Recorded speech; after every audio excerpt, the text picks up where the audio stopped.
Hello, family. How's everybody doing today? Hope everybody is doing fine. Family, y'all know that we said that we was going to talk about this. I've gotten so many emails asking me about these two cases regarding Alec Baldwin and Alex Murdaugh. Okay?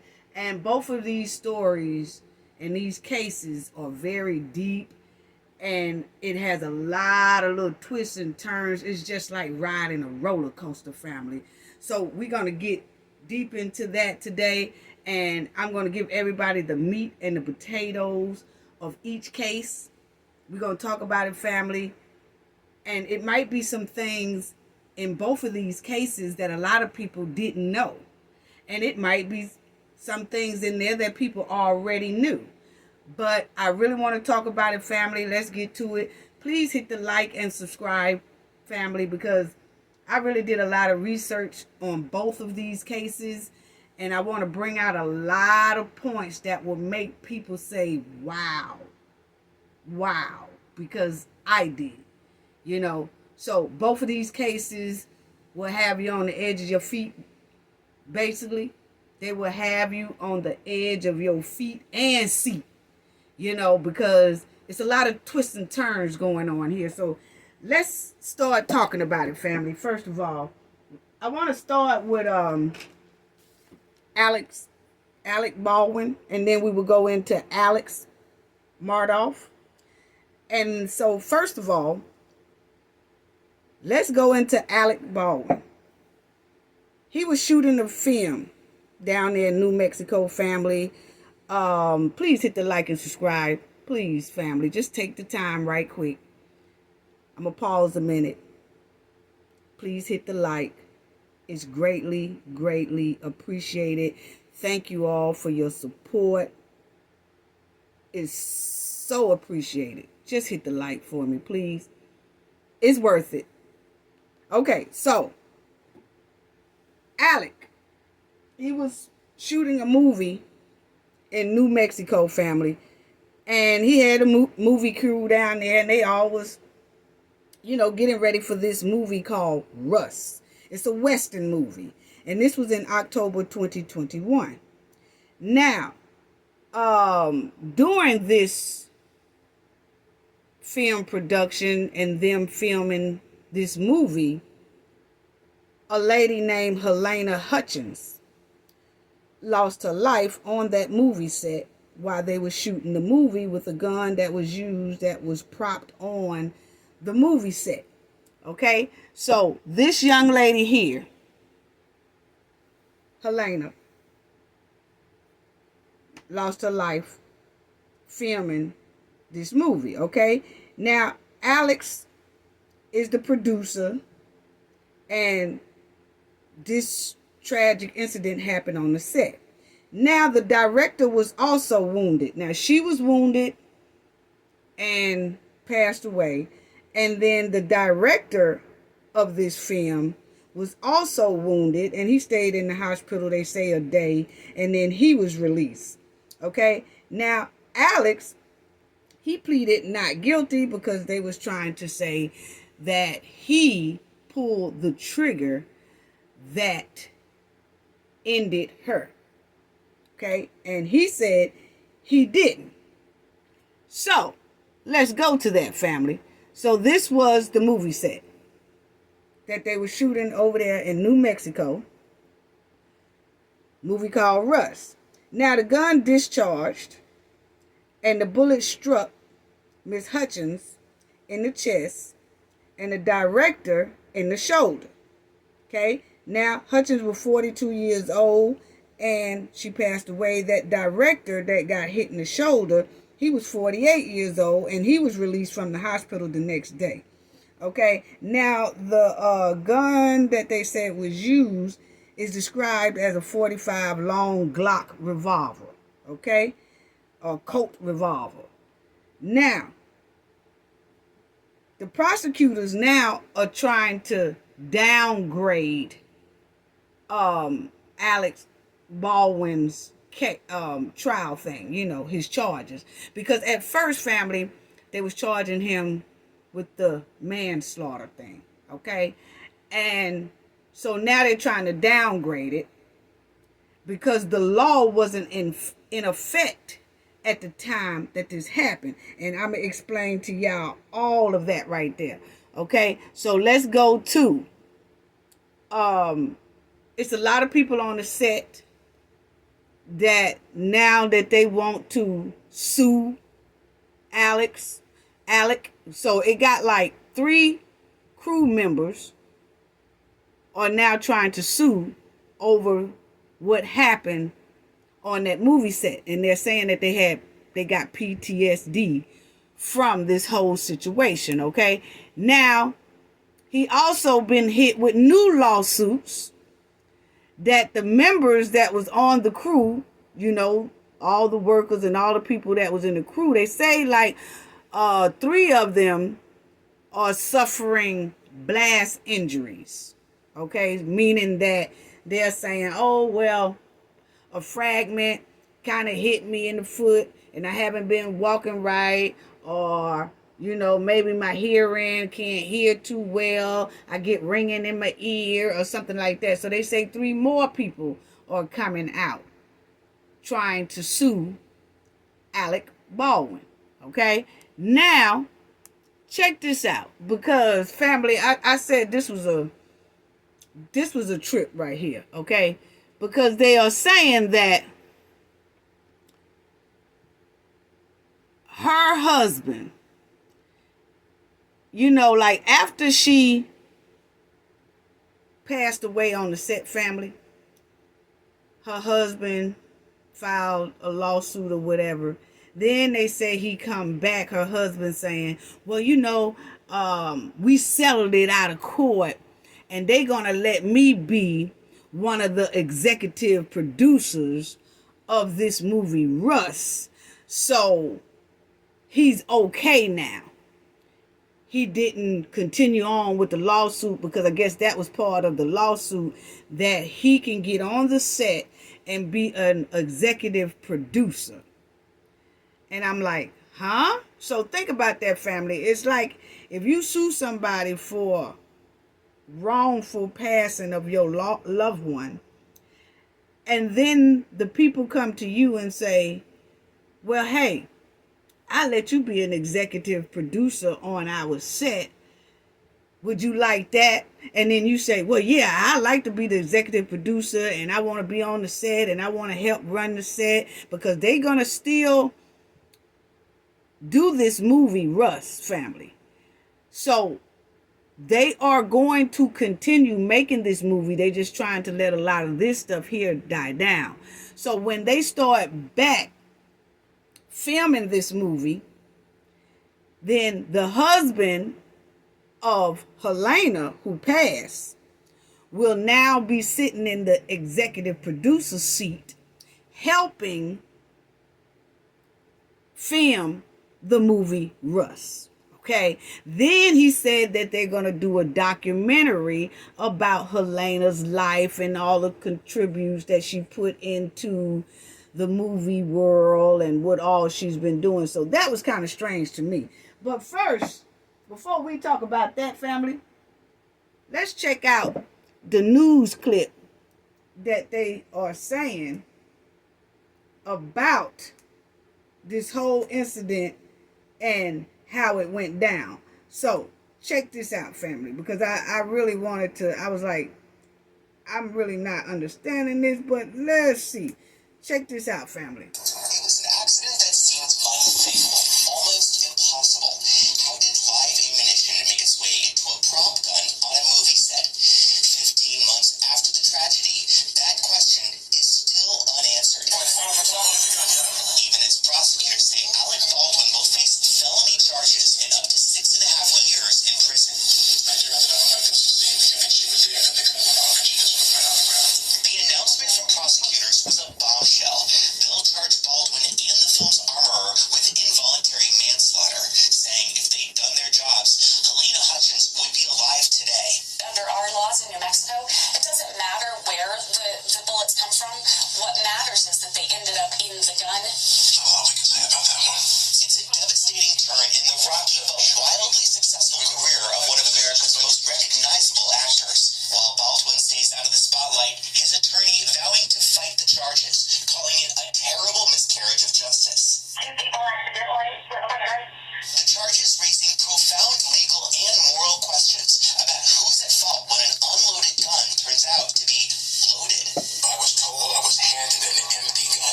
So y'all hear Alec say that I'm not responsible. I can't say who is responsible, but I'm not responsible. Okay? So check it out. Obviously an accident. Juries are human beings just like all of us, and the question for prosecutors here is, can they convince a jury that as the actor, you actually have an obligation to open the gun, to inspect it? Fatal accidents on U.S. film and TV sets are rare. Ones involving firearms even rarer. An Associated Press study in 2016 found that over about a quarter century, there were 43 fatalities, including actor Brandon Lee, son of martial arts star Bruce Lee, killed by another actor's gun on the set of The Crow in 1993. The gun was loaded with blanks, but investigators said a leftover bullet fragment was lodged in the barrel. A decade earlier, a helicopter crash on the set of the film The Twilight Zone killed 3 actors, including 2 children, spurring changes to safety protocols in film. This morning, new calls in Hollywood for another reckoning over safety. You've seen a lot of people start talking about going to completely non-practical firearms on set and only using rubber cast that do not have the capacity to fire a blank round or a live round. Steps that could one day spare another family the grief and loss still felt by And that's Miss Hutchins. and her husband Matt, who sat down with Hoda last year.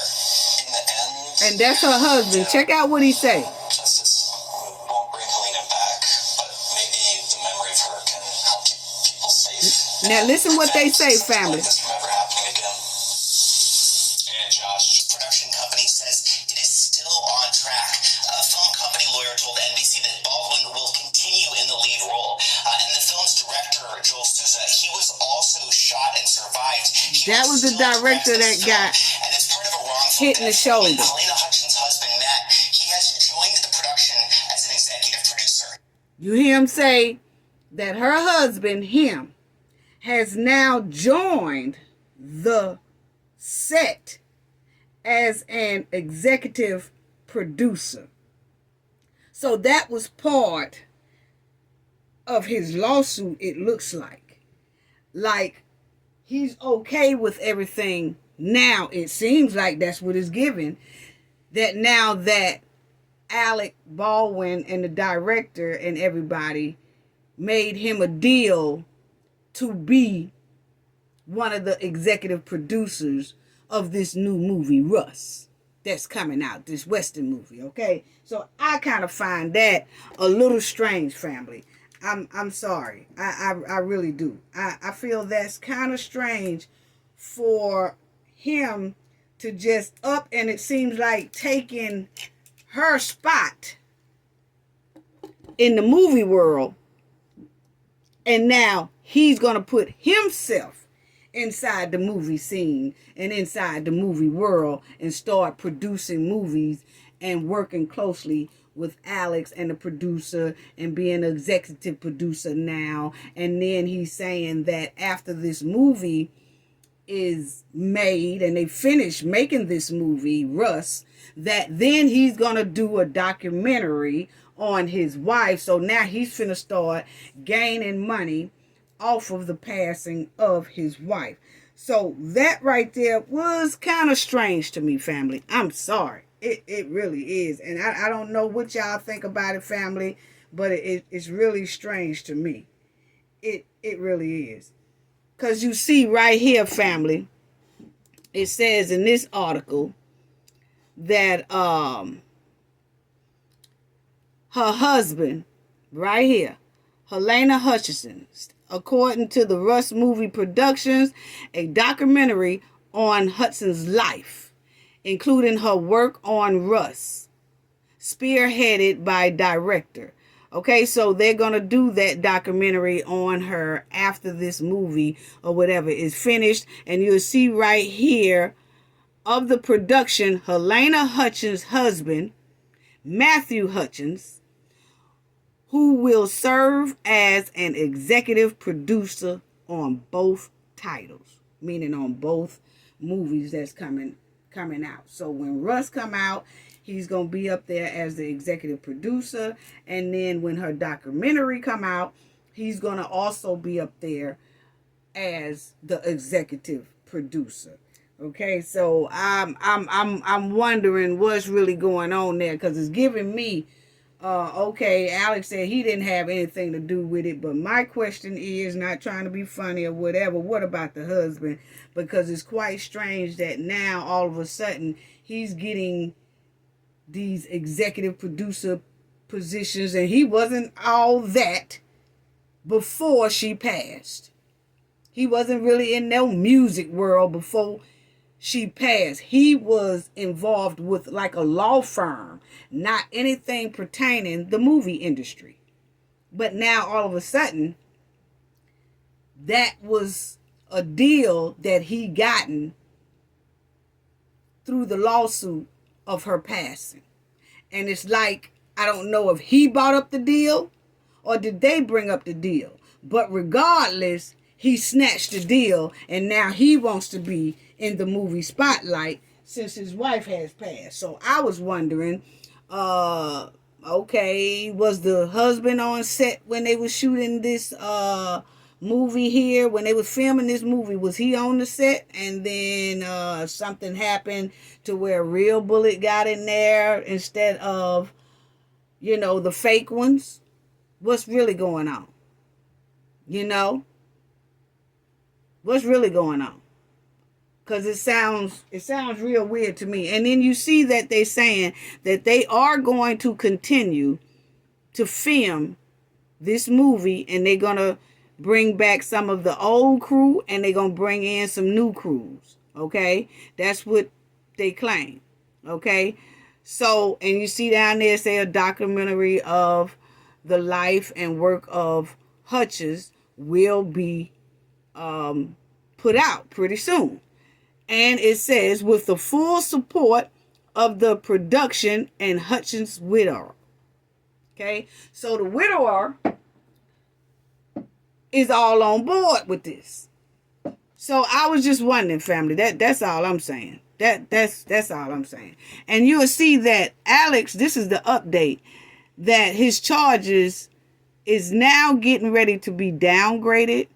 Because you have to understand, family, that you will see right here, it says the lawyers argued that a firearm law included by the prosecutor was not in effect at the time of that pow.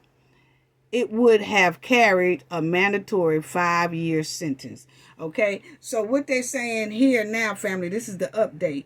What they're saying is, when this accident happened, or when this tragedy happened, the law that they have now was not in effect when this accident happened. So see, they was trying to put the new law on to Alec Baldwin, when the new law wasn't even in effect at the time of this accident. So see, the new law will give him 5 years off top. Okay? And they was charging him with the new law, even though he should have been charged up under the old law, because the new law wasn't in effect at the time. And the old law would have only given him about 18 months behind bars. But with this new law, it would give him 5 years behind bars. So his lawyers argued that point. And so then the New Mexico people kind of dropped that off of Alec Baldwin case. They dropped that off. Now they still charging him with some things, like negligent and all that stuff. But far as that firearm law and discharging and things like that, they couldn't put that on him, because when that happened, that law was not in effect. So that's going to make him look at less charges now, or less time, because they removed that charge off of him. And which is rightfully so, because see, when it happened, they didn't put that charge on him because the law wasn't in effect. But soon as the law got into effect, then they slid that in there and then tried to give him the new law charge, which gives you a mandatory sentence of 5 years. And his lawyer was like, oh, no, you don't, because that's the new law. Even though we haven't went to court yet, you can't be trying to put that new law onto him when this incident happened, the old law was in effect.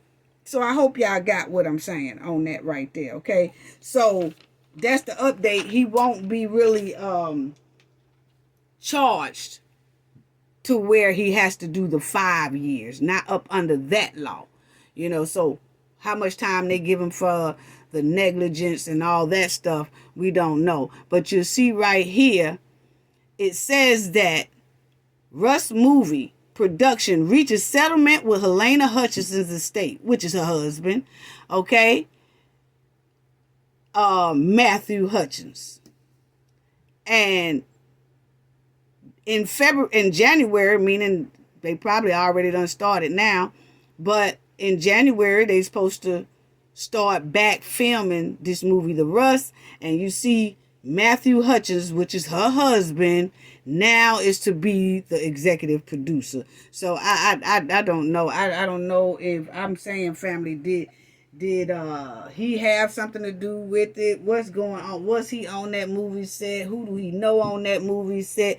What was going on? Because he getting a lot of perks.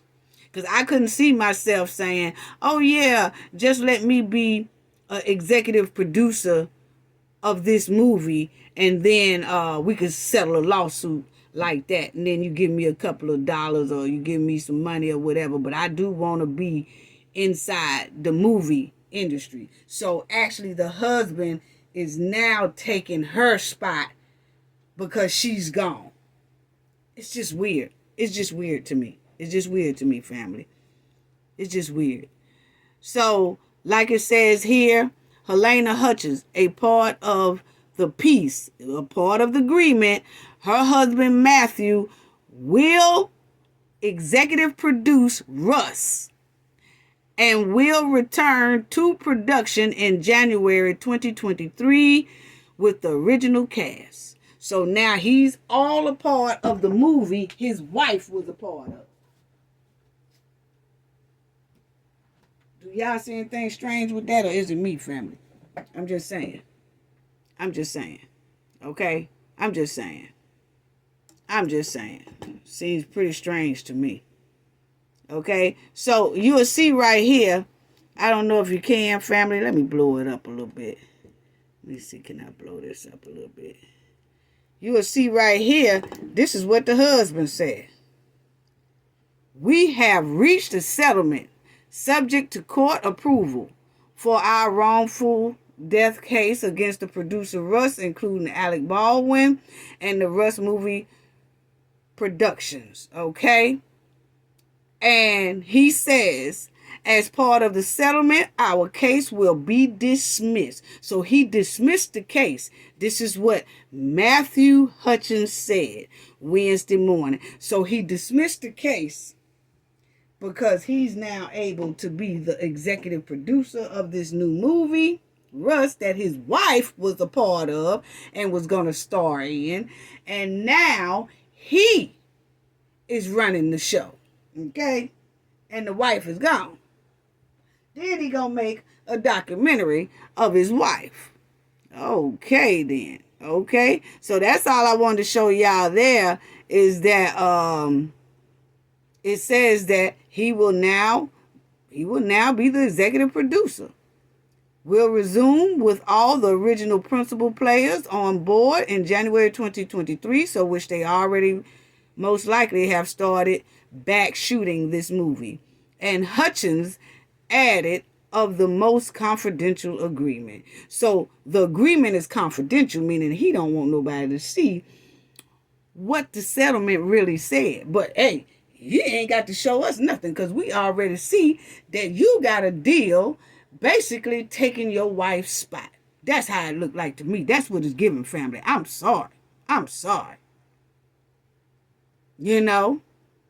And then he puts down there, I have no interest in engaging in any kind of, he He don't want to engage in any further lawsuits or anything like that against the producer or Mr. Baldwin. Okay?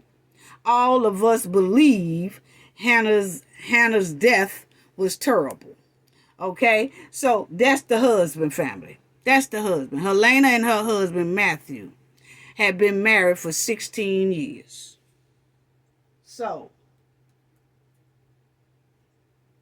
you know, they always say some people, I'm not saying, you know, some people, things happen, then all of a sudden, some members of the other families move up. And they get a big promotion, they get a big push, and all that stuff in these type of movie industries and music industries. You know, it seems like when one passed, somebody right next to them in the family will blow up and take their spot. Cause this stinks. This stinks to high sky, family. Yes, it does. Yes, it does. You know, it really does. So that's what I wanted to show everybody. And as you see here, family, they also is saying that that right down here, I'm gonna start right here. Well, first of all, the Santa Fe, that's New Mexico district attorneys and all them, they're trying to get them for the involuntary, okay, charge, involuntary manslaughter charge, okay, for failing to make sure the gun and ammunition were properly checked, okay, and they said Mr. Baldwin, both a producer and a lead actor in Rush, should never have pointed it at anyone. The gun was being used as a prop on the set of Rush, which was being filmed near Santa Fe, you know, New Mexico, in October 2021, when prosecutors said Mr. Baldwin pulled the trigger, firing live rounds that struck her in the chest. It did. It hit her in the chest. Okay. In a statement, a probable cause, Robert, a special investigator for the district attorney's office, accused Baldwin of not receiving proper training. They said he didn't receive proper training for this movie. Like, he should have had more training on how to handle these firearms. And they said that he didn't have the proper training for that. Okay. So as you see right there, it says Baldwin of not receiving significant firearm training. Okay. Failing to deal with safety complaints on the set, of putting his finger on the trigger and of a real firearm, and of pointing the weapon at Helena. Okay. So they also said that before this shooting happened, that it was a lot of people on the set that was working on the set was complaining about unsafety conditions. Like the conditions wasn't insane, you know, nothing was really being properly seen about. People wasn't taking a lot of things like serious that they should have been taken serious, and it was just like a lot of carelessness. That's what a lot of them were saying. And they said that was before this happened. So, family, that's what I got on that. And as you see here, it says they also accused the armor. Now, this armor lady, she's supposed to be Hannah. And you see up top, I might have to, y'all see up top, it says Hannah right here. Hannah Reed, she was supposed to been checking the rounds she was loading into the firearms. For allowing live rounds on the scenes, she's being held responsible too. Because they said that she is the armor person. And the armor person is supposed to be checking to make sure that there's no live rounds in anything. They're supposed to check inside the gun and supposed to check the chambers and all that and make sure that, okay, these are dummies, they are not real, and things like that. But they're saying that they are also charging her as well because she's the armor person and she should have noticed that if she was on her job. Okay?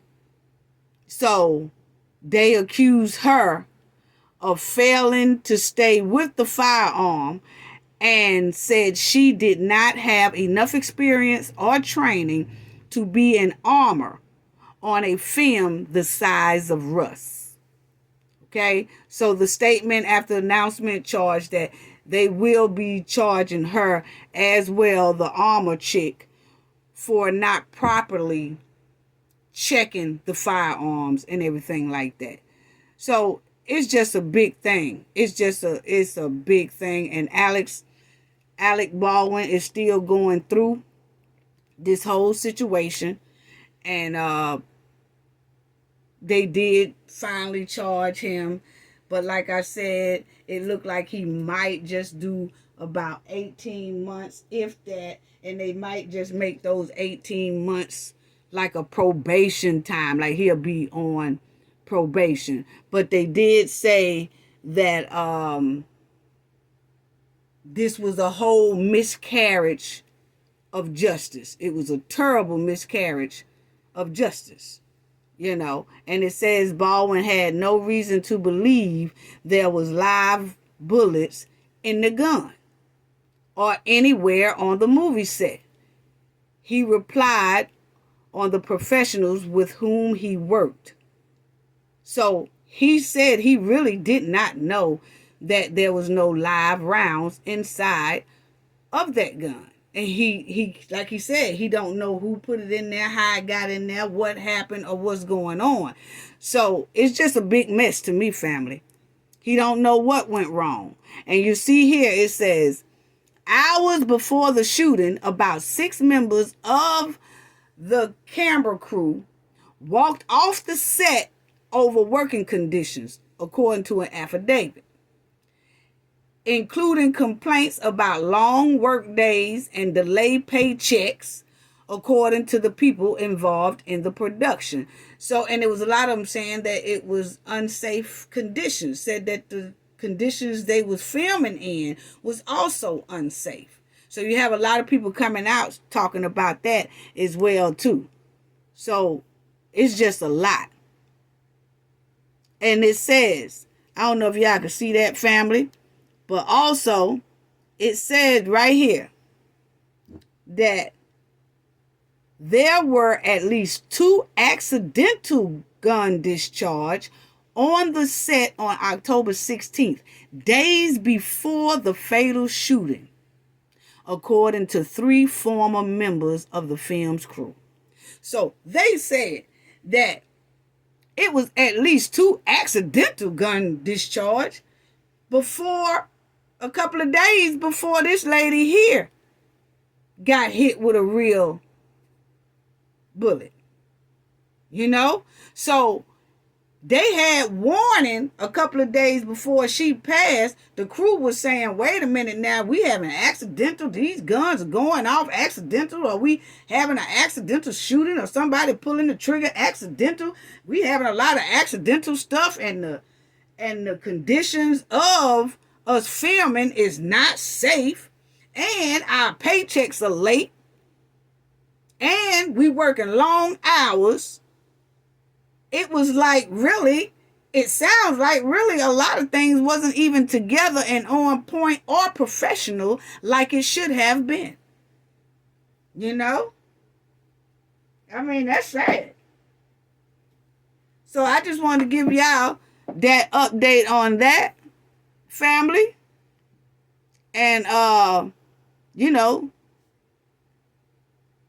they got here, New Mexico, as in many states, involuntary manslaughter is defined as killing another person unlawfully, but unintentionally. So that's what they got them on, or that's what they're charging him on. So, and they say right here he can carry up to 18 months, okay? Because like we said earlier, they dropped that other one because they were trying to put that new law in effect on him. When this incident happened, the new law wasn't even in effect, you know? So that's what's going on there, family. That's all I had to say about that right there. But I just feel it's real strange, family, about I do. I really feel it's real strange about that husband all of a sudden getting that promotion. You know, I do. I really do. So, let's start on this. The Murdaugh family. Yeah, family. Oh, Lord. This right here is sure enough a roller coaster ride. Please stay with me. Y'all hit that like. Please hit that like and subscribe. If you're not a subscriber already, please hit it. Family, let's get right on into this Murdaugh case, okay? I'm going to go fairly kind of quick, but y'all follow me because there's a lot of deep things going on in here. If you get lost or something, just rewind, listen to it again so that you can get an understanding about it, because it's a lot and I don't want to take too much time on it, but I'm going to give y'all the meat and potatoes and the breakdown on this right here, okay? So let's start off. That's the Murdaugh family, okay? That's Alex, the daddy. That's Maggie, the wife. This right here is Paul, the youngest one. And over here is Buster. That's the oldest one, okay? Yeah, so that's the Murdaugh family. Oh, yeah, they live a good life, whatever. So let's start from the beginning, okay? Now, let's start from the beginning. The Murdaughs, okay? Let's start from the beginning. The Murdaugh family. The Murdaugh family. Now, you had Randolph Murdaugh. He was the 14th Circuit in 1920 to 1940. Now, this family has been very popular in South Carolina for over 100 years, okay? And as you see, the first one, he was, he was in the circuit court. And then you'll see Randolph Madoff Jr. He was the 14th Circuit, okay? And then you see Randolph Murdaugh III. He was the 14th Circuit, okay? So this family was into being judges and lawyers and things like that. So they was all doing good for themselves, okay? Now, neither one of these are the Alex. Alex is the son of the third down here, Randolph Murdaugh III. Okay? Now, let's talk about Randolph Murdaugh, the first one. The senior, junior, then you got the third. Let's talk about the first, because I don't know if y'all knew, family, but the first one that you see 1920 to 1940 is when he was serving in the 14th court. They said that he was coming home and went over the railroad track and stopped. And now a lot of people say that they think he meant to stop on the track and delete himself. And then you have the Murdaugh family, and everybody was saying, no, it was an accident, okay? But it was a conductor who was driving the train at the time. Now, family, all this is alleged, and this is what they're saying, okay? But the first Randolph Murdaugh went over a railroad track, and he just stopped. And the train was coming. And the conductor of the train said that the distance that the train was from the car, that Randolph Murdaugh had time to jump out of it, but he didn't, okay? This was back there, you see back there in the 1940s or whatever. That was back like in the 1940s. said that he had a chance to get out of it because the train was back a ways, okay? But the car just sat there. And he didn't try to get out of it. He didn't, even if the driver door was stuck, he didn't try to jump out the passenger door. He didn't try to jump out the back door. Said he had a significant amount of time, to get out of that car, family. But he didn't, okay? Then they said that the car looked like it was trying to go forward, but then it didn't. And then it just sat there, okay? So then the train hit him. And then he passed away. Okay, so a lot of people say that back then that Randolph Murdaugh, his stocks was dropping and kind of looking like he probably going into like some financial troubles or something like that. And they said that might be the reason why he probably would delete himself. Okay. That he was going through depression and things like that. But that conductor said that he really had time to get out of that vehicle. A ample amount of time to get out of it, but he didn't. Okay, so that's why it led some to believe that that was just a takeout mission on himself. Okay, and then, but you had the Murdaugh family saying, no, it was an accident. They kept saying it was an accident because they wanted to sue the railroad company, because they knew if they said that it was a mission of him deleting himself, that then you can't get no money or sue the railroad system. So they family sued the railroad system by saying that it was the train fault and it was an accident like that. Okay. And so a lot of people say, no, it wasn't like that. He tried to take his own self out. But the Murdaugh family was saying, no. Then you had the junior and the third, the junior and the third was saying no. Basically the junior was saying, no, my father did not take himself out. That was an accident. So they got millions and millions and millions of dollars from that railroad company for that accident. And a lot of people said that they believe that money was almost, when they got that money like that they felt like it wasn't legit.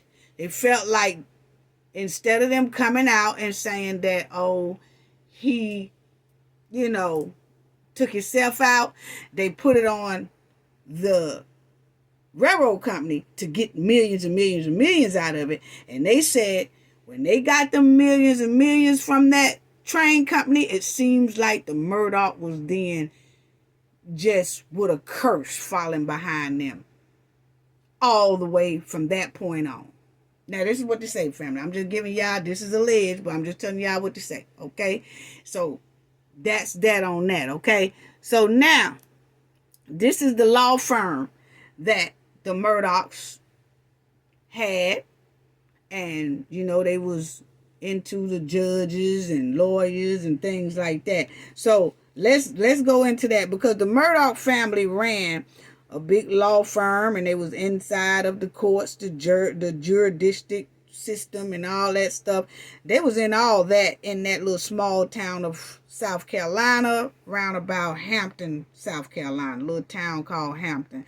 And they have been doing this for over 100 years.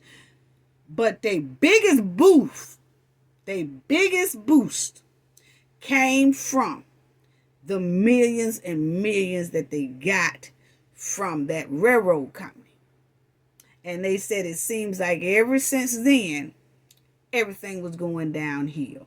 And they do say that they feel like that father, Randolph, the first one, in the 1940s, it felt like he was going through depression because he was going through money problems and things like that. And that's why he went on that track like that and sat there.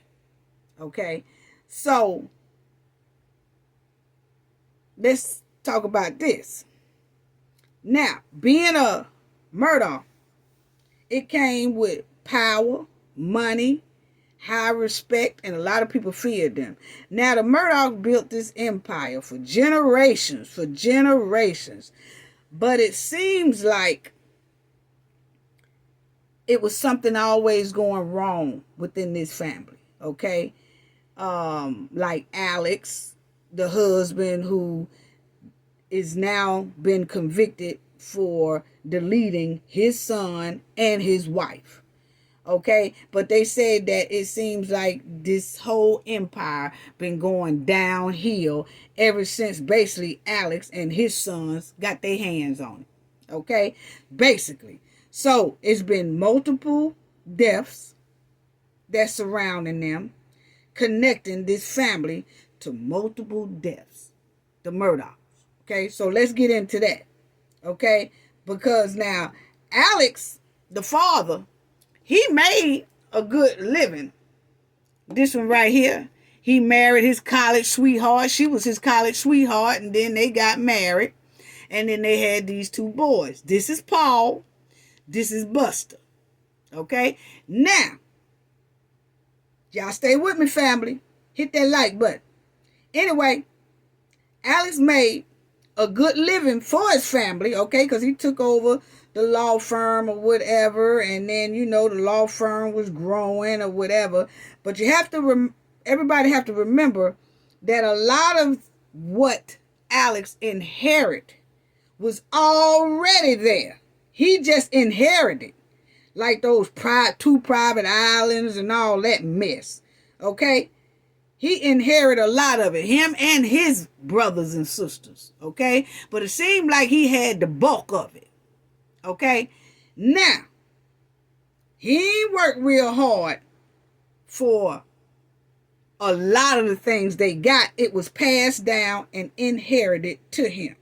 So he marries his college sweetheart, and they have these two sons. Now, let's go to this. That's them. Him and his wife together. Okay? Now, look like a happy marriage, don't it? Yeah, it really do. Now, let's start from the beginning, family. Let's start from the beginning here, because this young lady here, let's go back. This young lady here, okay? Her name is Mallory Beach. And that's her boyfriend.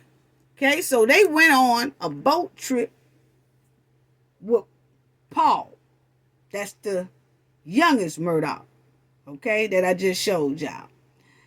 Alec's son. So Alec's son grabbed a boat, and he got 5 of his friends together. Okay, so they're going to go on a boat trip. They're going to go on this boat trip, family. And this was the boat trip. Now, that's all 6 of them getting ready to dock on the boat and everything. So this is the youngest son, Paul, the one who the father is in jail now for deleting. Okay? So this is the youngest son here. So the youngest son gets his father boat, gets the Murdaugh boat, and he picks up his friends. So that's all of them. So you see it's 6. They say Paul had his girlfriend with him, and then he had 2 other couples. So it was 6 of them all together, gets on this boat, and they going to take boat rides. Now that's the young lady, Mallory Beach, that didn't make it out of that boat ride, okay? And that's her and her boyfriend. They all walking to the boat. That's the boat right before they get ready to leave, okay? So that's the boat that they getting ready to leave. And this is Paul over here. I don't know if you can see him, but Paul wasn't even old enough to buy beer. And you will see he got 2 cartons of beer in his hand that he done went in the store and bought beer. So they gets on this boat ride. As you see, they was drinking, having fun, and everything in this boat. Okay? Now, that's the couple again. Okay? Now, this is Paul at the cash register using his older brother Buster's ID to buy beer. Because he ain't old enough to buy no beer. Okay? Point blank, period. So now this was in 2019, family, when they went on this boat ride.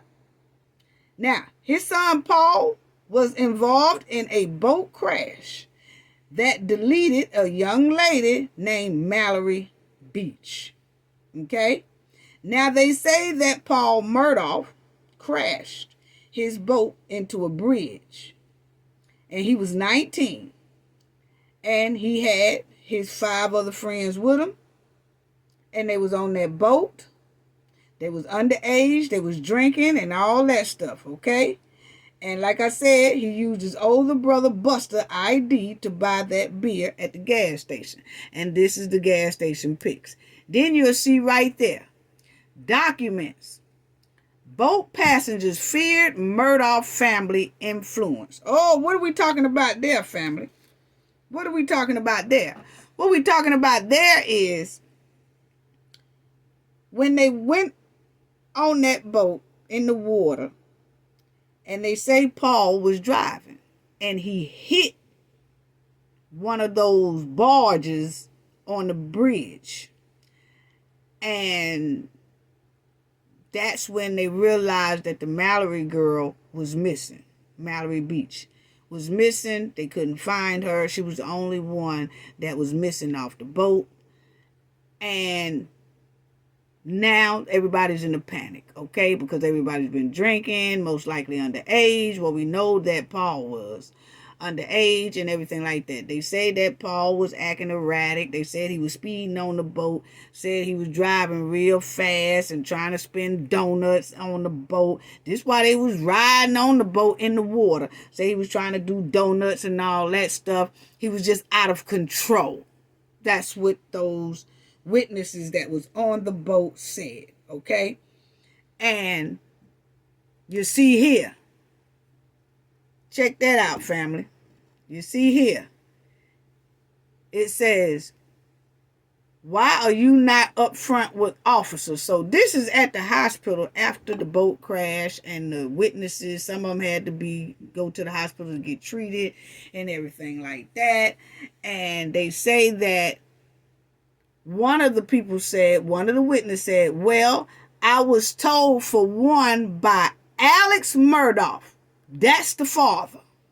Okay? So, when all the witnesses, some of them got little bruises and everything and had to go to the hospital, whatever, to get checked on after this bad boat accident that has now, nobody can't find Mallory Beach.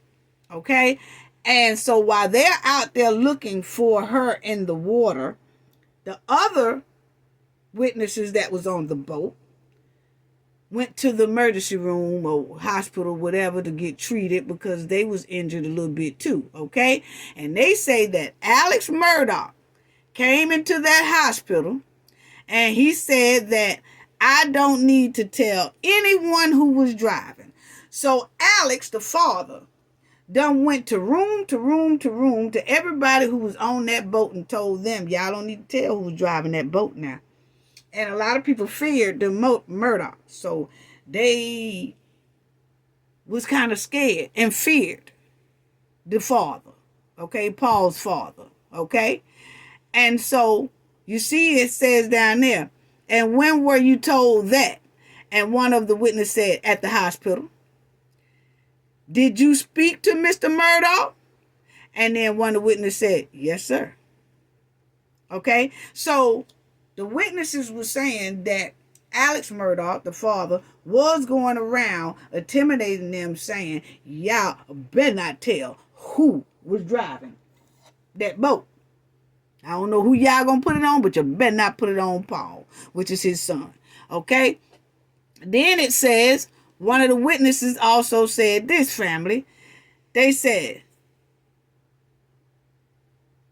it says, what did he say to Paul? I think they were cursing at each other and just saying that Anthony wants to get out of the boat and find somewhere else to dock.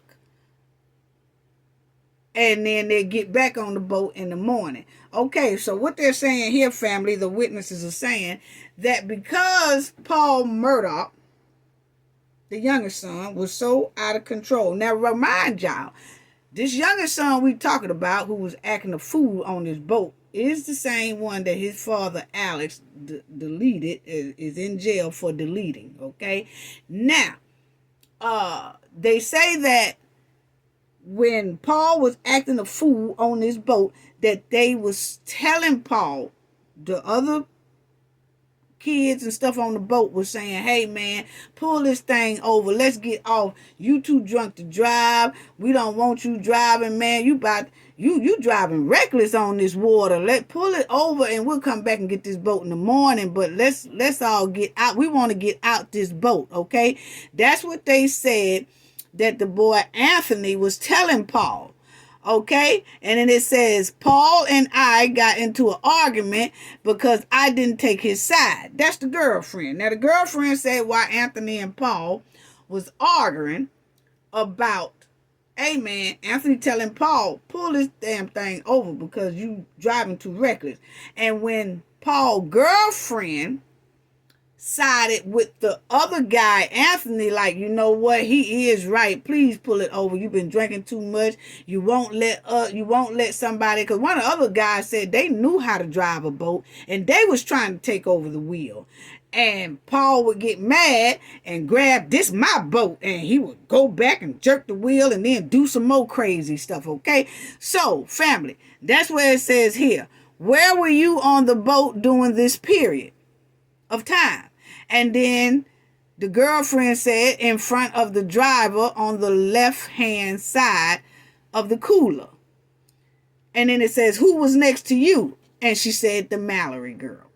Okay, that's the one who was missing after the boat crash. Okay, and then you'll see here that it says, so when Paul would argue with me, this the girlfriend, Connor would take over and he would be driving. So the girlfriend saying when she didn't take Paul's side, Paul would then let go the wheel while the boat moving. He would let go the wheel and then he would run over there and start arguing with her about not being on his side and taking other people's side instead of his side. So when he leave the wheel unattended, another guy named Corner will grab the boat wheel and start guiding the boat right.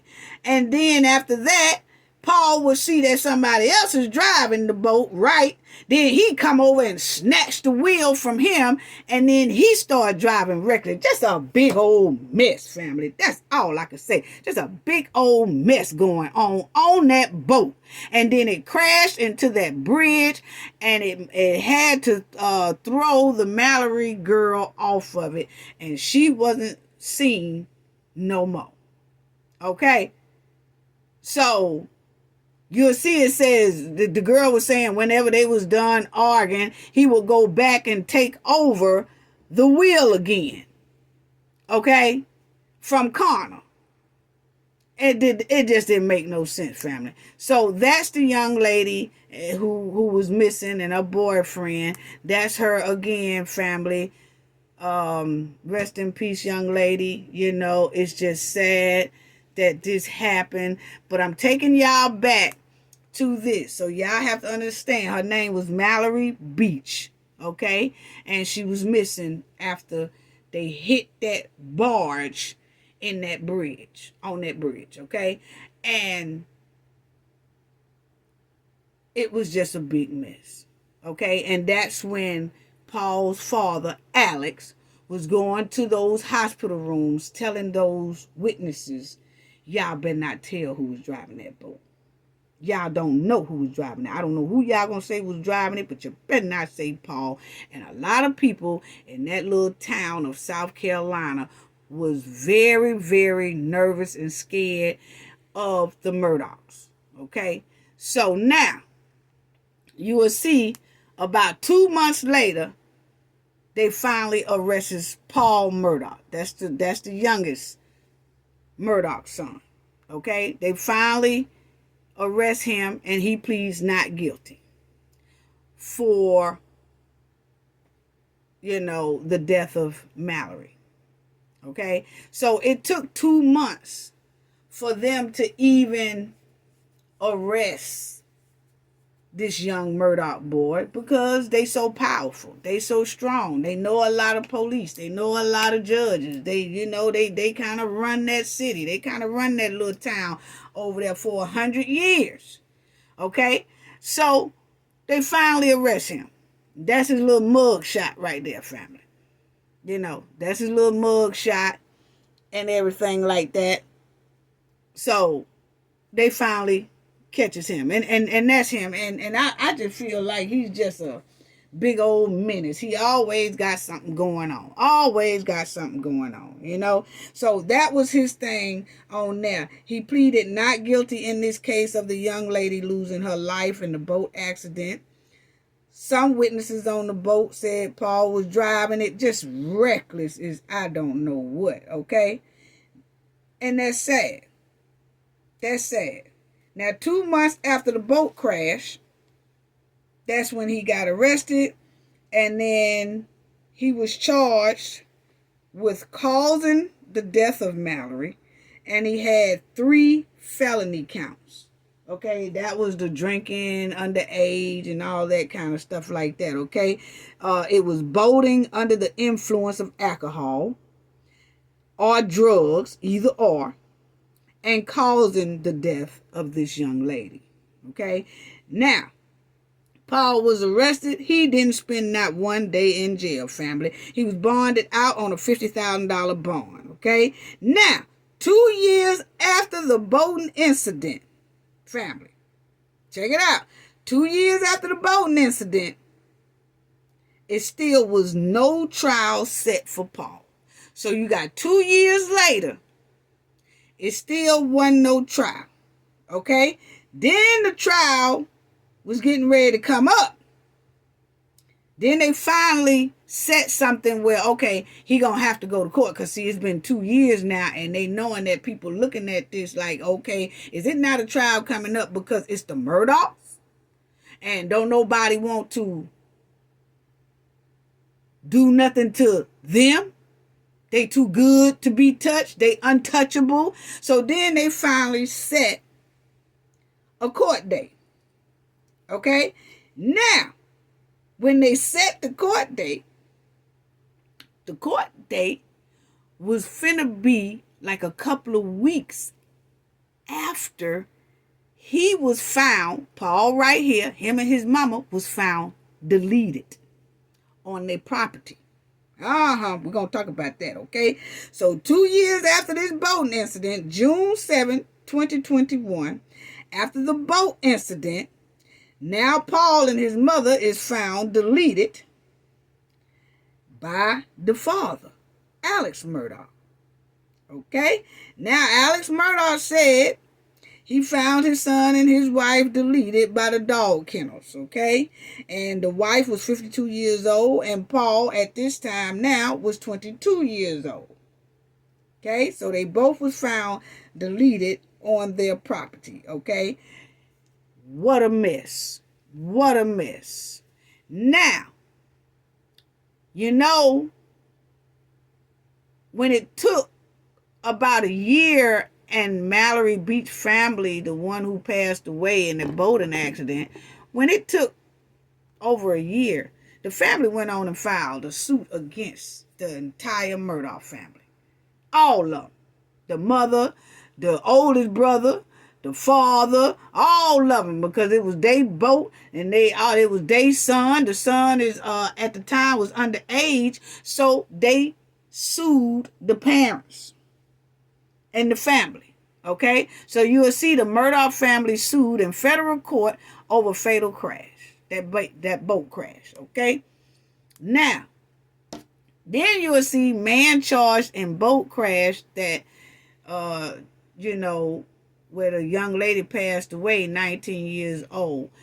He was found gone. Okay, that was him and his mama right there.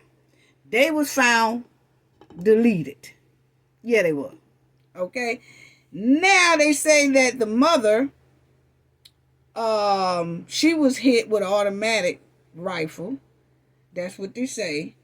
And they say she was hit multiple times with the AR-15, and that Paul, he was deleted with the shotgun multiple times. Okay, now they say that he was hit in the shoulder and grazed in the chest, which they said he probably would have survived that one, and they said he did, because they said when he was hit in the arm and it grazed him through the chest, that he was inside like a little house by the dog kennel, and he ran out of the house, but when he ran out of the house, he got shot in the back of the head thing, okay? And then the wife, she got hit 2 times too, in the front, and then they say she fell down on her knees and she was hit again in her head, okay? Now, I'm gonna tell you, family, because this Mallory trial was coming up, it was gonna be coming up in a couple of more weeks. I really do think, they got the daddy convicted now, and the daddy's doing time, and we're going to talk about that. But I really do think that he felt like he needed to get rid of the son. And by the mother being there, she probably cut a buck or said something or whatever, and then he got her too. I feel like he felt like this trial is coming up. They already have sued us for money. Now the trial come up. If he's found responsible, he gonna have to do time and all that. It seems like the young one was so-called of a menace to the father. That's what it looks like to me. That's what it's given. And I think he just went on ahead and he felt like that. They say it wasn't no insurance policy, no big insurance policies or nothing like that. I just felt like he just wanted to get rid of this young man, because then when you go to court, you don't have no witness to say what, because he gone. And I felt like the mother probably heard her husband pop-powing her son, and she runs to see what's going on, and he pop-pows her too. That's what I just feel, family. I really do. Because they say, I feel like he was already pissed off at him for this boat accident and causing all this attention to them. They got sued for wrongful death of the Mallory Beach, and then they still got to go to court to see if he gonna have to do some time for driving this boat recklessly. And then they said the wife had filed, she was talking to a divorce lawyer. They say old Maggie Murdaugh saw a divorce lawyer 6 weeks before she and her son was pop-powed, deleted. So what that tell you, family? So now he like, okay, so you mean to tell me my son's costing me money for a boat accident, and then I got to put out a whole lot of money for that. I got a gambling habit, because they say he also have a gambling habit and all that, and he loses money because the law firm is suing him. We're going to get into that real quick in a minute. So it's just he having money problems, and the son ain't helping him. This young son ain't helping him a bit with all his rucket. And then you got the wife that's talking about, somebody done told him that the wife went to go see a divorce lawyer, most likely, because if they got there that she went to go see a divorce lawyer 6 weeks prior to her being deleted, somebody told him they saw her at the lawyer's office, or the lawyer she was talking to, or something. Somebody told him that she was at that lawyer's office. He probably asked her, you was at a divorce lawyer's office or something? And that probably spoke. So now he knows she trying to get some of his money too. So they already about finna go bankrupt and lose some of their estate and some of their land, most of their money and all that. Here she going to a divorce lawyer, because she ready to come out. He most likely going to have to pay her. Then his son might have to go to jail. It's just a big mess. So I think, family, this man did a 2-for-1, sad to say, on his family. I really do. I really do. And it's sad. It's really sad. I really do. I really do think he did that. And while investigators was investigating Alec's wife and son case, now y'all see there that she was already finna go see a lawyer, and that was in the people. Now, while they was investigating the son and the wife case, the investigators was investigating that, they came across another mystery that might be connected to the Murdaugh family. And this guy here on the far right name is Stephen Smith. He was deleted. Okay?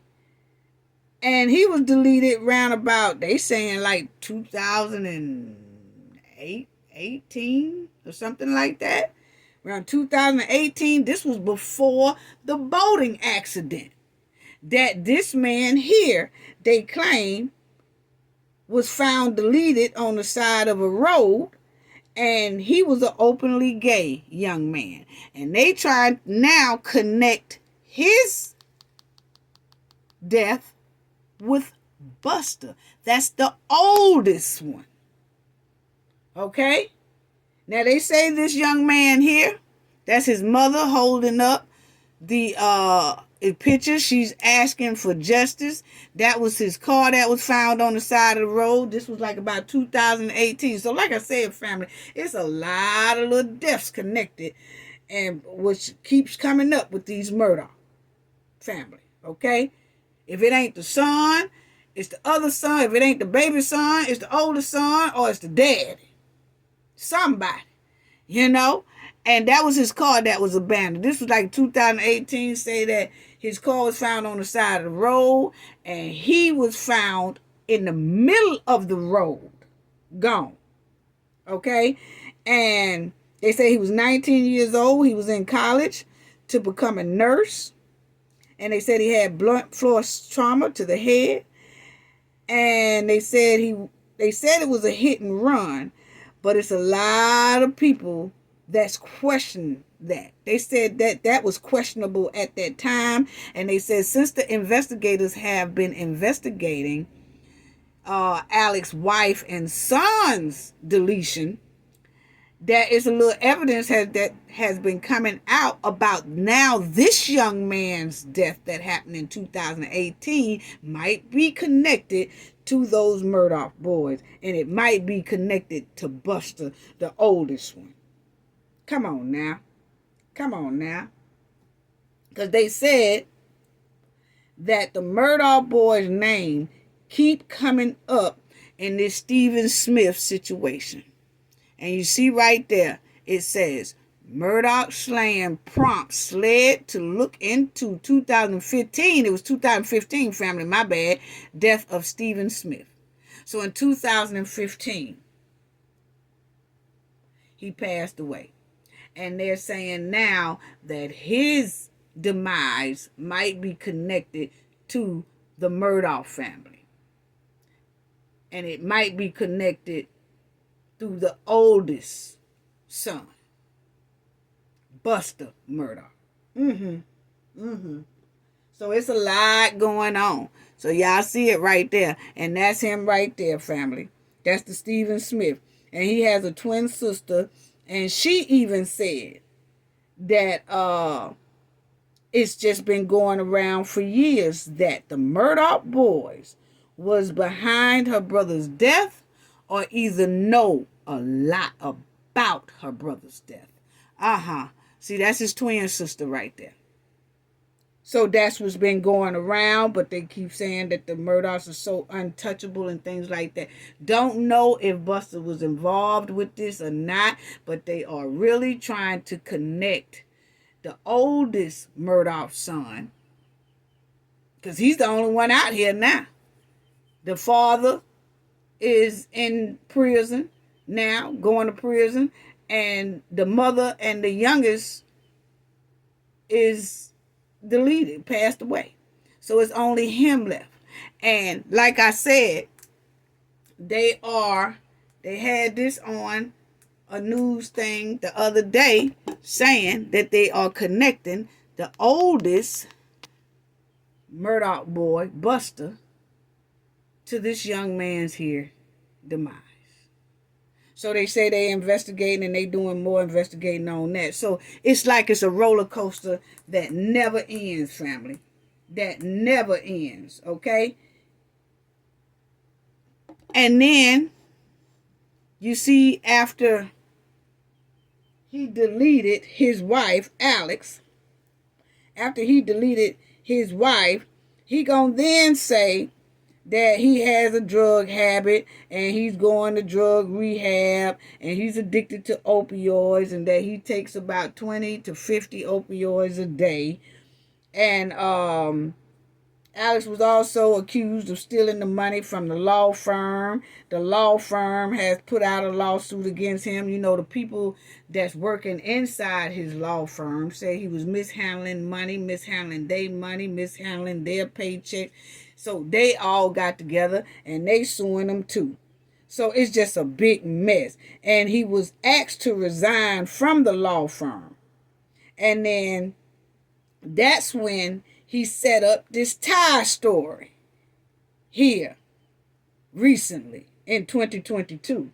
He set up this tie story that he was changing his tie and then somebody came along and shot, pow-powed him. And they said he did that. He was hired somebody to pow-pow him at that time so that his son Buster, the oldest one I just showed y'all, they said that Buster, if Alex had have passed away doing that set-up robbery he staged, if he had have passed away, then the son Buster, who is the only one living now, would have got $10 million from the death insurance. Okay? But the plan failed, family. I'm telling you, it just goes on and on and on. The plan failed, family. And you'll see right here, powerful Murdaugh family embroiled in several lawsuits. So he got lawsuits all over. They got lawsuits from the boating accident. They got lawsuits from the law firm. And they said he was gambling and he said he owned opioids and he take about 20 to 50 of them a day or something. They say it's just all off. Something is not right. The youngest boy is sounds like kind of out of control and all that stuff. So I'm gonna let y'all see and hear all that too, family. But y'all see the Hampton law firm says Alex Murdaugh misappropriated money. Okay? So he was taking money from the law firm and all that. So he's getting sued for all that. It's just a mess. So he set up his own pow-pow. And he was supposed to pass away doing it so that Buster can get $10 million, but the plan failed. And Alex Murdaugh, when the plan failed, Alex Murdaugh went on and turned himself in. And he was charged with filing a false police report and insurance fraud and conspiracy. Okay, so he just got more and more and more and more charges. So not only is he was facing the charges concerning his son and his wife, a year after that, he was also charged with filing a false police report for setting up his own pow-pow incident and insurance fraud because he was trying to get the $10 million to get so that older boy Buster can get the $10 million insurance if he had passed away doing his pow-pow. But it didn't turn out right because when he got pow-pow, it grazed his head. It didn't hit him. Okay? So then him and the man, wind up in a mess. Now, it's also coming out, family. I know y'all listen. Check it out now. This lady here, her case is coming back up because she was their housekeeper, family. Check it out. She was their housekeeper, okay? She was their housekeeper. Her name is Gloria Satterfield. And she was the Murdaugh family housekeeper. And she passed away of a mysterious death in 2018 on their property after tripping and falling on the Murdaugh's estate. Okay? Now, the Murdaugh said that she fell down the stairs. And her death wasn't questioned at all. It was just ruled natural causes. Okay?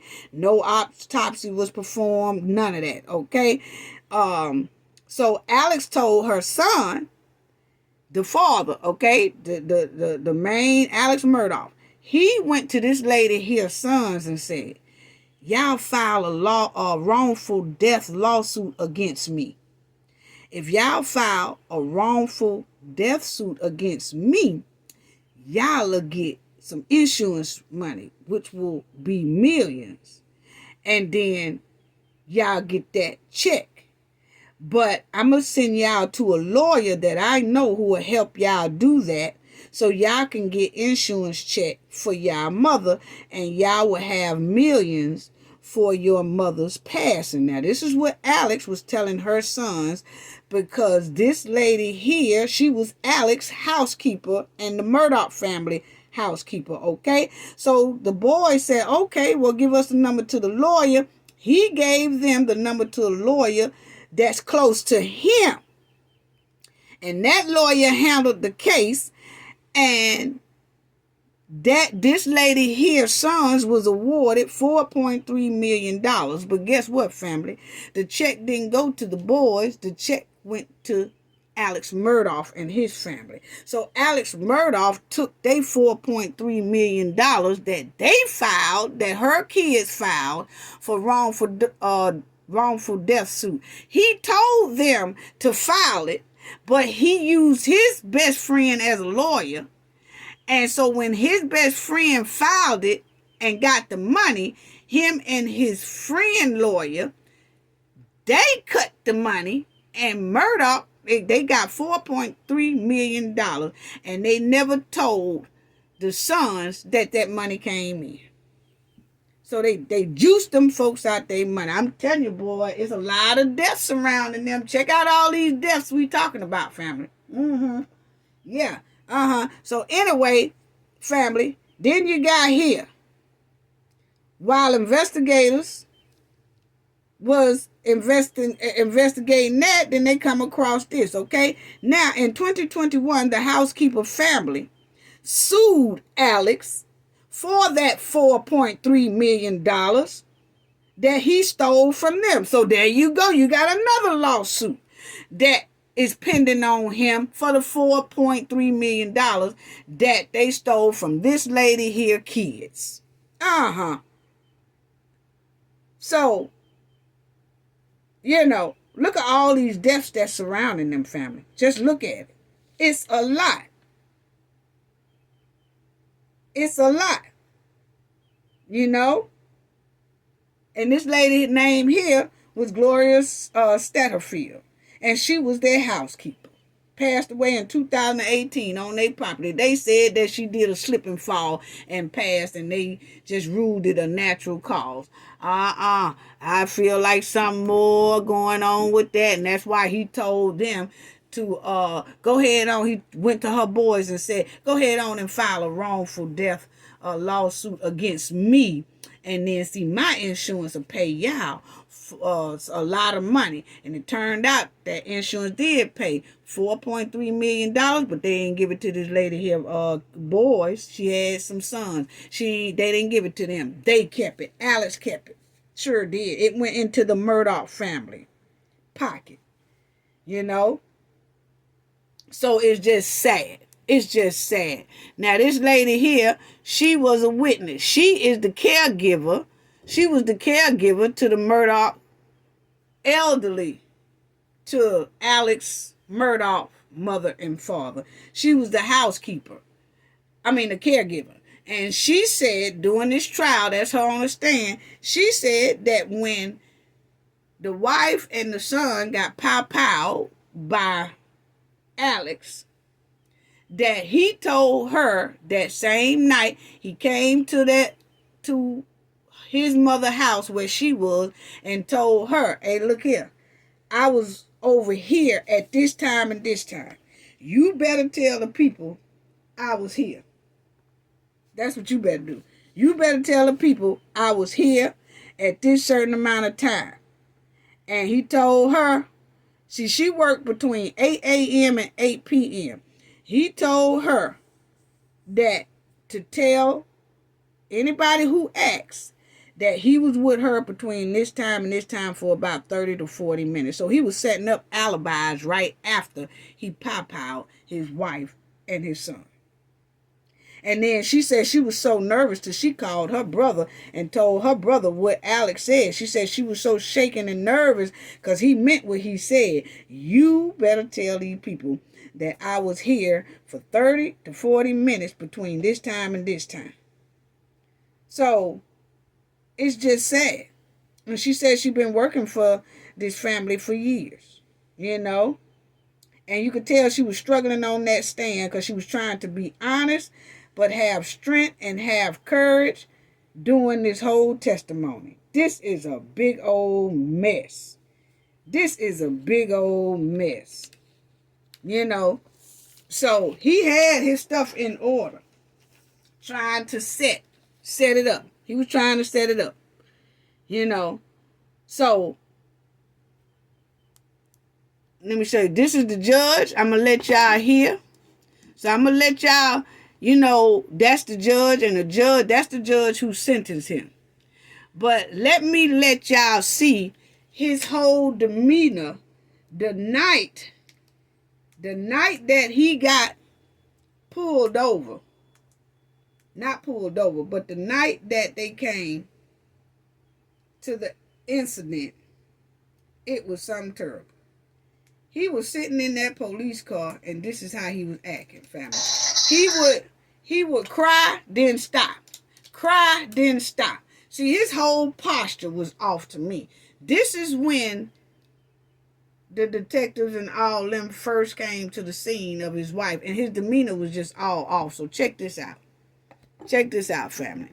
This is when they first came after his wife and son was pow-pow. Okay? Check this out. And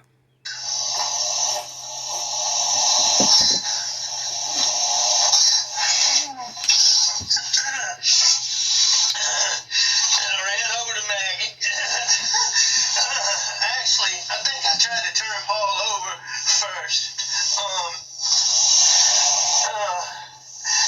I tried to turn him over, and I don't know, I figured it out.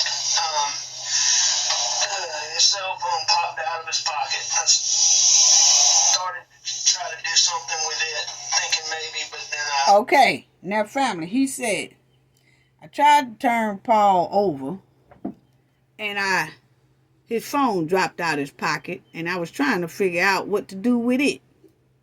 What you mean? His phone dropped out of his pocket, and he was trying to figure out what to do with it. Because family, let me tell y'all, his wife's phone was found on the side of the road.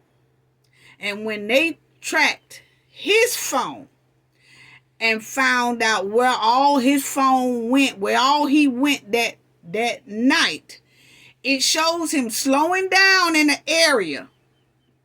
It shows that he slowed down in the area, and then all of a sudden he hit the gas and he speeds and he books away, okay? So the detective was like, why did he slow down in this area? So when they searched that area where he slowed down at, they found his wife's phone, okay? And this was after he deleted them. So that's what made me think when he said his son's phone, when he touched his son to turn him over to see was he alive or whatever, and his phone dropped out of his pocket. He said, I was trying to figure out what to do with it, but I just left it alone.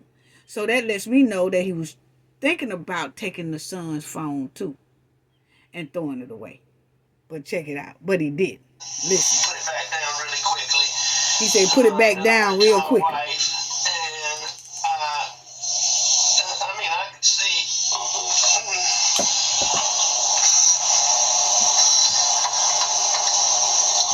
Did you touch Maggie at all? I did. I touched them both. I tried to do it as limited as possible. faults on both of them. And, I called 911 pretty much right away. And she was very good.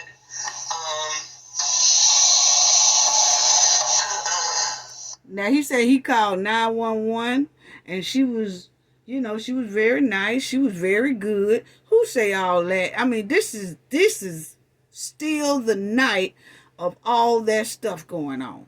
That his wife and son was found pow. And this how calm he is. He was, he. And then he'll just stop real quick and start talking. No tears, no nothing. But check it out. I talked to her. I told her I was going to get off the phone to call some family. I did that.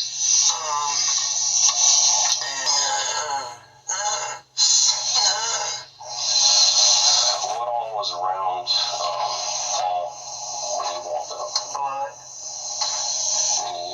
Anything else? I mean, like any other evidence? I know you said the phone fell out of the pocket, but did you see anything else that didn't belong or shouldn't belong or that wasn't part of Paul? No, sir, not that. No, sir. How about Maggie? No, sir. You didn't see anything around them? What made you come out here tonight?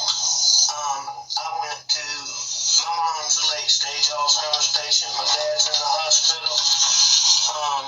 My mom gets anxious when she does. I went to check on them and Maggie. Maggie's a dog lover. She fools with the dogs. Okay, so family, y'all could just see how calm his demeanor is, and he's basically, it's just something weird about it. Just something weird about it, And check out this right here. So, being a dad myself, what was the biggest issue you had? This action, what's the biggest issue you had with Paul? That's the one he deleted. Listen to his statement when he said What was the biggest issue you had with Paul? Irresponsibility. He was ADHD. He was bad about jumping from, and he had so many wonderful qualities now, but he was bad about jumping from, he'd start this, maybe not quite finish it, move to something else. And, you'll find out from his friends he had clothes strung out all over the state. He did that with clothes. He did that with guns. He did that with my boats. So, he lost what? He would misplace stuff. Leave stuff behind, right? Yes, everywhere. I mean, he would go off for the weekend. Sometimes he wouldn't pack clothes because he's got clothes in somebody's house. And Paul was one. He wouldn't understand how you go out. You and a girl go out on a date. He liked the crowd. Okay, so you see that he said he was irresponsible. He just, just left stuff everywhere. And he even did his boats like that and all that. So you could tell that he was kind of fed up a little bit of Paul, the younger son. And I think that, he got mental problems. I think he had depression. I think the whole family basically was depressed. The wife went to go file for a divorce. That's just the way I look at it. I look at it like the whole family was damn near in depression. I really do. I feel like she was going, the mother, she done went up there to try to file for a divorce. He done pow, the mother and the youngest son. The youngest son is all in boating accidents. He just running a muck and buck all around the little South Carolina town, staying in some type of incident, trouble, drinking underage, just acting a slap fool and all that. Then you got the oldest one right here, Buster, who now they saying most likely might be connected to this openly gay guy's deletion as well.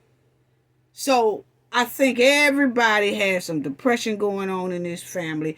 Everybody was unhappy just about in this family. Money can't buy happiness. And a lot of people think because you have money, everything is hunky-dory. No, those are the ones who have the most problems, go through the most depression, go through the most heartaches, because they think they invincible. And they think that they rule and own everything around them until something happens that starts chipping and crashing down their empire, and then everything goes to hell and shit. The whole family. That's what I think, people. And I think it started off with the Randolph Murdaugh the first, the older one between the 1920 and 1940. I think it started with that deletion at the railroad track. And the train conductor said it looked like he wanted to end himself. You know? Then you look at they did the lawsuit and got millions and millions off of that, which it seems like it wasn't right the way they got the millions, and the millions laid a curse on them. That's my opinion. And then it says that that they was depressed. And I'm gonna tell you, when powerful families like this is known for being strong, and they don't want to admit that they have depressions and some type of things going on, because it makes people look at them as they're weak. So they don't want to admit that they got depression and things are going on bad inside of that family. So I think the Murdaugh family, all the way back to the 1920s, suffered deep depression. I really do. I really do. And it followed all of them for generation to generation to generation. And Buster's testimony, this oldest one, he was testifying for his father, and he was still on the father's side. It seems like that's what it was given, you know. And he said nobody in the family believed Paul was driving the boat. You know, come on now. It was witnesses saying that he did, but they still in denial. And this oldest one, he's the only one left on the outside, Buster right here, and he is still in denial and holding on to that loyalty. He holding that loyalty deep. That tells us everything we need to know about the Murdaugh family. They will protect each other no matter what it is. They're going to deny. They're going to deny. No matter what the evidence is showing, no matter what the facts are, they are going to keep denying. They feel like they are above the law. Their loyalty is crucial. And the loyalty made them fall into this crucial matter. It tore the family apart because they believe they untouchable. That's just how I feel. They really do. They really do. Alex was giving Buster a proud look in that courtroom when he was testifying. The father was giving him a proud look, like, that's my boy. He is saying everything right. He is on my side. Yeah, because that's what it was given on that stand. And I think Alex felt like he could save the empire by just getting rid of his wife and that youngest son. That's just how far gone they are. Even with overwhelming evidence in this case, he still felt like he can get away with it. And he made a slip up at one time and said, I did him so bad. Talking about when they was talking about the death of the youngest boy, he said, well, what did you see when you went up there? Oh, I did him so bad. I mean, they did him so bad. He changed it. It could have been just an honest mistake, but I can't see nobody just saying that at a time like that. His whole body language was terrible. He was too detailed at the crime. Oh, you know, we was planting seeds, and oh, you know, we was doing this, and oh, you know. He had so many details, and he would cry and stop too quick. He did. Trying to make himself cry. He was praising the 911 operator.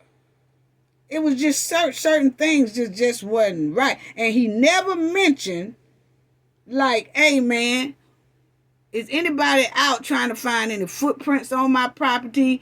Hey, did y'all see anything unusual? Hey, did y'all get any fingerprints? Hey, I need y'all to make sure y'all get fingerprints. Hey, he wasn't worried about none of that. He never mentioned any of that during that whole time. That scene, when them police and stuff came to the scene of the crime of his wife and his son, all them 2 days they kept showing him in the confession room and in the car talking to the detectives and all that, he never once asked about footprint evidence, boot print evidence, fingerprint evidence. Did anybody drop anything? Who did y'all? Hey, did you find it? Who surveillance cameras caught anything? What? Never. You know why? Because he knew who did it. And it's sad. He was too calm. He wasn't worried. He was just chilled out. He put on a sorry show. That's what he did. He put on a sorry show at the crime scene and on the stand in court. Real sad. It's real sad. So, let me show y'all the judge and then I'm done. But this is what the judge said. This was his sentence, family. And I want y'all to hear it. I have the audio and I want y'all to hear what all the judge said to him. Okay? And this was the judge who handed him down his sentence. And I want y'all to listen real close to what that judge told him. And after that, I'm done. Because this is unbelievable. But listen at it, family. This is what the judge handed down his sentence. Listen to what the judge said. And he talking to Alec Murdaugh. Listen. Remind me of the expression you gave on the witness stand. Was it tangled? Tangled web, we weave. Oh, what tangled web we weave. What did you mean by that? And then when I lied, I continued to lie. And the question is, when will it end? Okay, now y'all heard him talking to the judge. The judge said, what do you mean by the tangled web in which we weave? And Alec Murdaugh told him in court right before this judge was getting ready to hand down his sentence. He said, Judge, I lie and I can't stop lying. I just keep lying.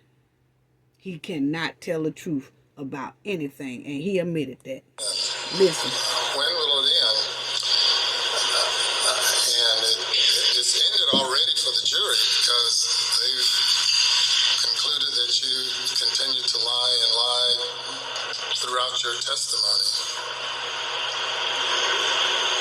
And perhaps with all the throng of people here, they, for the most part, all believe, or 80, 90%, 99% believe that you continue to lie now when your statement of denial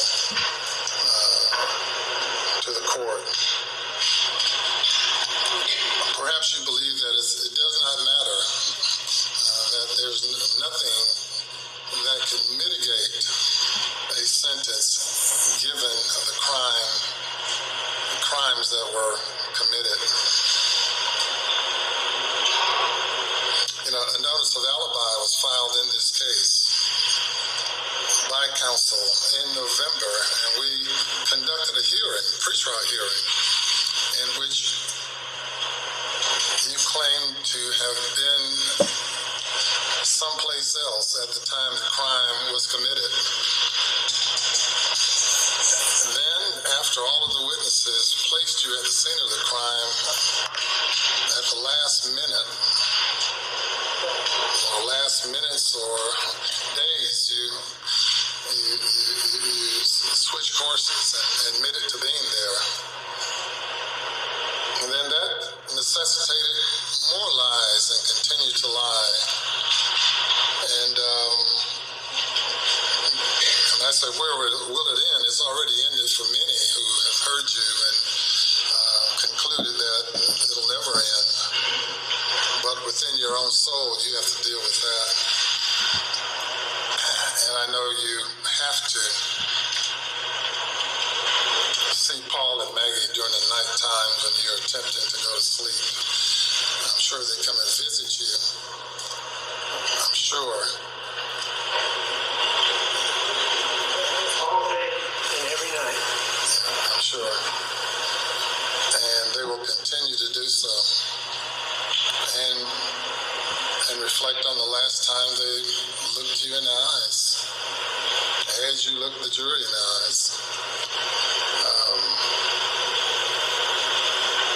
I don't know a person who's always been such a gregarious, friendly person. Cause your life to be tangled in such a web, such a situation that yours have spun into, and it's so unfortunate because you had such a lovely family of such friendly people, and including you, and to go from that to this.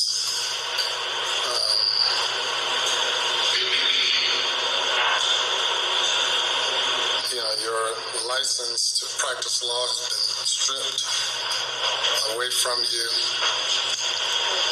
Turned from lawyer to witness. Wow. And now have an opportunity to make your final appeal as an ex-lawyer. It's really surprising that you're waiving this right at this time. And if you opt to do so, it's on you. You're not compelled to say anything. But you have the opportunity to do so. Judge, I tell you again, I respect this court, but I'm innocent. I would never, under any circumstances, hurt my wife, Maggie. And I would never, under any circumstances, hurt my son, Paul. Well, and it might not have been you. It might have been the monster you become when you take 15, 20, 30, 40, 50, 60 opioid pills. Maybe you become another person. Now, y'all hear that, family? The judge said, because he said I would never hurt my wife and my son. And the judge said, well, maybe it wasn't you. Maybe it was the monster that was on those opioid pills, those 20, 30, 50 opioid pills a day that you take. People do change to another person and do things and don't even remember that they did it because they on these pills and drugs and things. They don't remember. Some of them don't, some of them do. But that's what they saying about, okay, it's not after you came down off of it, that person might have wouldn't have did it. But when you're on that type of stuff, you become a whole nother person and would do things. It's still the same person, but two different personalities that do things. So that's what the judge was saying on that right there. So just check it out, family. I've seen that before. The person standing before me was not the person who committed the crime, though it's the same individual.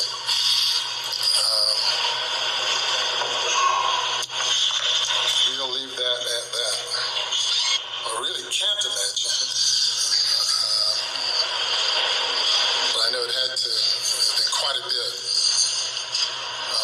going through your mind on that day. But amazingly, to have you come and testify that it was just another ordinary day. That my wife and son and I were out just enjoying life. Not credible, not believable. You can convince yourself about it, but obviously you have the inability to convince anyone else about that.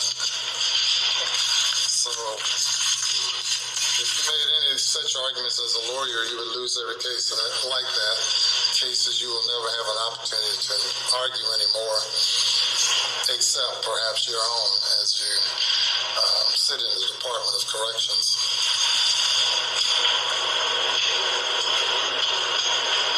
Anything further? No, sir.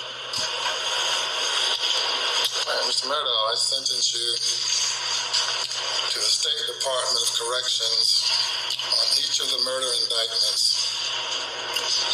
in the murder of your wife, Maggie Murdaugh. I sentence you for the term of the rest of your natural life.